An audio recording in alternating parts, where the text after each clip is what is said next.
Delhi MCD चुनाव का ऐलान हो चुका है। बीजेपी चौथी बार आने वापसी करने का दावा कर रही है। आम आदमी पार्टी कह रही है जैसे हमने दिल्ली में सरकार बनाई वैसे ही एमसीडी में सरकार बनाएंगे। कांग्रेस भी अपना दावा जता रही है कि हम भी एक बार इसमें एमसीडी में हमारे भी लोग जीतेंगे और हमारे एमसीडी में सरकार बनेगी। हमारे साथ वार्ड संख्या 140 से बीजेपी के प्रत्याशी हैं शरद कपूर जी, उनसे बात करेंगे कि वो क्या मुद्दे लेकर जनता के बीच में जा रहे हैं, क्योंकि 15 साल से एमसीडी में बीजेपी की ही सरकार है। शरद जी, TV9 डिजिटल में आपका बहुत बहुत स्वागत है। हम आपसे जानना है कि पब्लिक के बीच में, क्योंकि 15 साल से बीजेपी की ही सरकार है एमसीडी में, तो क्या मुद्दे लेकर जा रहे हैं। लेकिन जैसे आप इस वार्ड से प्रत्याशी है, यहाँ कांग्रेस का पार्षद था।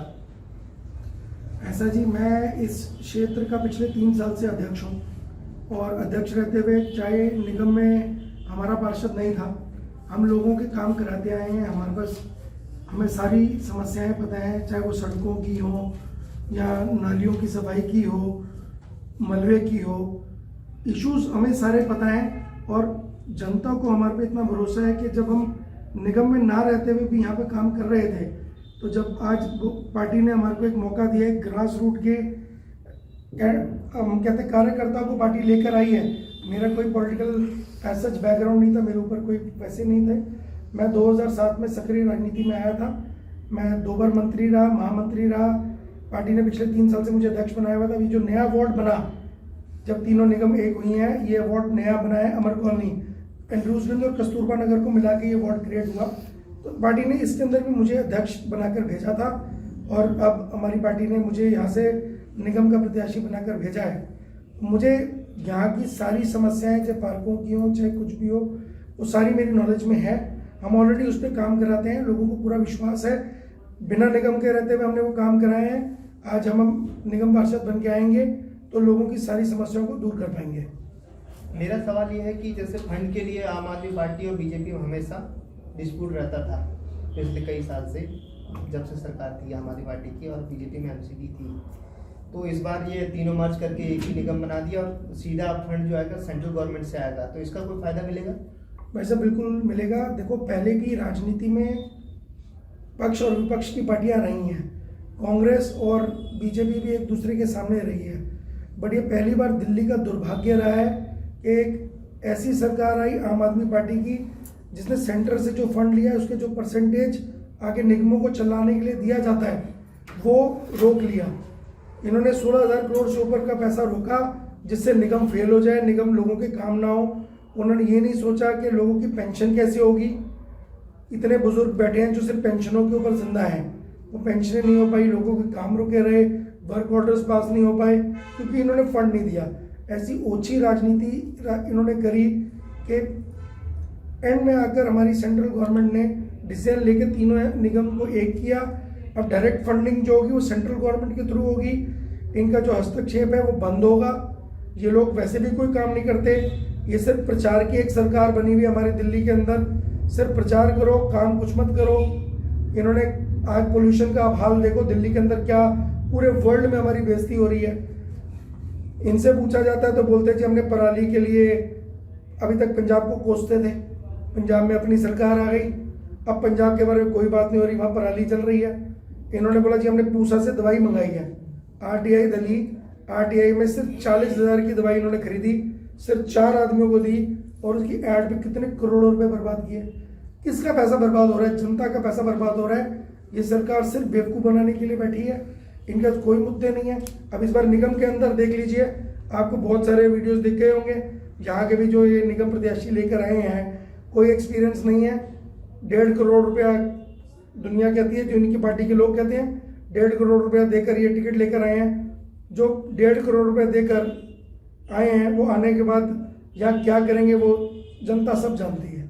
लूट लपेट की राजनीति के लिए ये लोग आए हैं, इनका मकसद सिर्फ लूट लपेटना है। बिल्डर लॉबी है, ये बिल्डर लॉबी को लेकर आए हैं। स्थानीय मुद्दों के बारे में कुछ नहीं पता। इनसे आप जरा सी स्थानीय मुद्दों पे बात करो तो इनका जवाब क्या आता है? दिल्ली में 15 साल में कूड़े का ढेर लगा दिया। अरे क्या मुद्दा है? अब लोकल इशू पे लड़ रहे हो, अब निगम के अंदर चुनाव है, लोगों की जो छोटी छोटी ज़रूरतें हैं उसके बारे में आपको कुछ पता नहीं है। आप किस बेस के ऊपर चुनाव लड़ने की बात कर रहे हैं? ये सिर्फ बिल्डर लॉबी है, इनका है पैसा खिलाओ, आ जाओ, लूट लपेट करो और चले जाओ। शरद जी, आप जिस वार्ड से खड़े हैं यहाँ कपड़े का बड़ा मार्केट है होलसेल का, सीलिंग की बहुत दिक्कत है यहाँ, मतलब जो बड़ी परेशानी है यहाँ दुकानदारों को, उसको लेकर आप क्या करेंगे? ऐसा जी 400 दुकानें 3 साल से ऊपर हो गया, 4 साल होने वाले हैं, सील हुई थी। और इसको हम लोगों ने पूरा प्रयास करके यहाँ तक लेकर आए हैं। अजय माकन जी ने क्या किया था, ये कांग्रेस के टाइम से तलवार लटक रही थी, वो सिर्फ इसको डेफर करते थे। वो क्या कर देते थे, अपने ऊपर से जान छुड़ाकर आगे ले जाते थे। पहली बार ये सिचुएशन बनी है कि हमने urban development ministry Hardeep Puri ji ने लगाकर अपने ऑफिशियल्स को डबल स्टोरी की पहली बार पॉलिसी बन रही है। जितने भी मुद्दे उलझे पड़े थे उनको सुलझाने की कोशिश हो रही है। मैं एज अध्यक्ष इन मुद्दों को लेकर हमारी सांसद मीनाक्षी लेखी जी, हरदीप पुरी जी, आदेश गुप्ता जी हमारे प्रदेश अध्यक्ष, हमने हर जगह रिप्रेजेंट किया है और आज मार्केट के लोग बहुत खुश हैं। उनको खुशी, कल उन्होंने हमें बुलाया था, उनकी खुशी इस बात के लिए कि मैं पहले उनकी आवाज़ एज अध्यक्ष उठाता था, आज पार्टी ने हमें मौका दिया है पार्षद बनकर हम उनकी आवाज़ और तेज़ उठा सकते हैं और उनकी दुकानों को डीसील करा के देंगे। एक वीडियो आपने देखा होगा सोशल मीडिया पे वायरल हो रहा है पिछले 2 दिन से, पहले मसाज का खाना खाने का, तो इससे क्या मैसेज ज़्यादा जनता में, क्योंकि वो खुद जेल मंत्री है। मनीष सिसोदिया जी कहता है कि बीजेपी जी उनकी बीमारी का मजाक बना रहे हैं। कुछ नहीं है जी, ये आम आदमी पार्टी नाम की आम आदमी पार्टी रह गई है। ये जिस तरीके से राजनीति कर रहे हैं सारी दुनिया को दिखाई दे रहा है। इनके जितने कैंडिडेट से चुन के लाए हैं, कितनी सीटों के ऊपर विरोध है, करोड़ों रुपए इन्होंने खा लिया। पहले पंजाब में इन्होंने लोगों से 2-2 करोड़ रुपए में टिकटें बेची, आज यही काम इन्होंने दिल्ली में किया है। जनता सब समझती है, जनता मूर्ख नहीं है। अभी तक बेवकूफ़ बना रहे थे गरीब तबके को, क्योंकि गरीब तबके को कहते थे तुम्हें ये फ्री देंगे वो देंगे, कुछ फ्री नहीं दिया। बिजली के बिलों जो 2 महीने के आते थे 1 महीने का कर दिया, फिक्स चार्जेस डबल हो गए लोगों के। 1 महीने का बिल जानबूझ के थोड़ा सा नीचे करके दिखा देते हैं, 11 महीने लूट लपेट कर रहे हैं। पानी की स्थिति क्या है, आज आप क्षेत्र में घूम के देखिए। आज इस क्षेत्र में आप घूमोगे, मैं पूरे क्षेत्र में इतनी मैंने मीटिंग्स ली हैं, सबसे बड़ी प्रॉब्लम सीवर और गंदे पानी की है। और ये दोनों किसके अंडर आती है, दिल्ली सरकार के। ये लोग बेवकूफ़ बनाते हैं बोल करके जी ये निगम विफल हो गई, निगम विफल हो गई। अरे विफल तो ये लोग हो गए, लोगों को अभी तक पता ही नहीं था कि सीवर और जल बोर्ड इनके अंडर आता है। सबसे बड़ी समस्या ही वही है। आप किसी जगह आप गढ़ी गांव का दौरा करके आइए, जहाँ से 2 कैंडिडेट आए हैं। गढ़ी गांव के अंदर अगर आप बारिश में चले गए आप हैरान हो जाओगे, घुटने तक पानी होता है इनके वहाँ पर। आज भी हालात देख के आओ, सड़कों की जो हालात इन्होंने किए हैं, गड्ढों में वो जिंदगी जी रहे हैं। मैं इनको बोल कर आया हूँ, मैंने आश्वासन दिया गढ़ी वासियों को भी।